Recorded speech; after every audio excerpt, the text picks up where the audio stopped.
20 বছর ধরে পরিত্যক্ত স্বাস্থ্যকেন্দ্রে 2 লক্ষ টাকা খরচ করে করা হয়েছে নতুন শৌচাগার। এই নিয়ে প্রশ্ন উঠছে পুরুলিয়ার খামার এলাকায়। পুরুলিয়ার ঝালদা 1 নম্বর ব্লকের সিপিআইএম পরিচালিত মাঠারে খামার গ্রাম পঞ্চায়েতের তরফে এই শৌচাগার নির্মাণ করা হয়েছে বলেই জানা গেছে। পরিত্যক্ত স্বাস্থ্যকেন্দ্রটিতে এই নতুন শৌচাগার গ্রামবাসীদের কি কাজে লাগবে তা নিয়ে সরগরম গোটা এলাকা। গ্রামবাসীদের দাবি, বন্ধ উপস্বাস্থ্য কেন্দ্রে শৌচাগার যখন করা হয়েছে তখন এটিকে চালুও করতে হবে।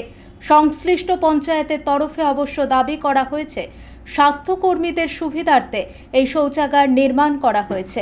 আমাদের এই স্বাস্থ্য কেন্দ্রটা প্রায় 20 বছর ধরে পড়ে আছে এবং এই কিছুদিন আগে শৌচাগার তৈরি হয়েছে। শৌচাগারটা এবার কি কাজে লাগবে সেটা তো আমরা বলতে পারবো না।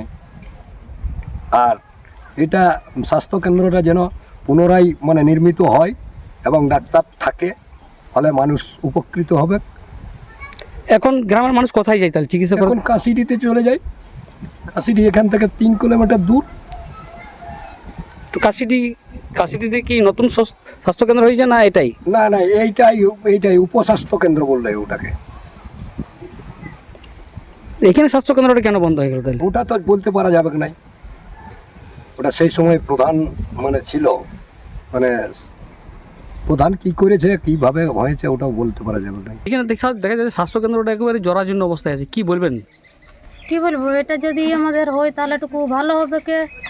আর অনেক দিন আগে এটা বন্ধ হয়ে যাচ্ছে, মোটামুটি 20 বছর হয়ে যাচ্ছে। আমরা যখন ছোট ছোট ছিলাম তখন চিকিৎসা হয়তো দিদিরা এখানেই বসে থাকতো, চিকিৎসা করতেন ভালো মতোই। তারপরে এটা বন্ধ হয়ে যাওয়া থেকে ওই এই গ্রামে 3টে কুলির মধ্যে কোনো হরিমন্দিরে বসে কোনো দিন।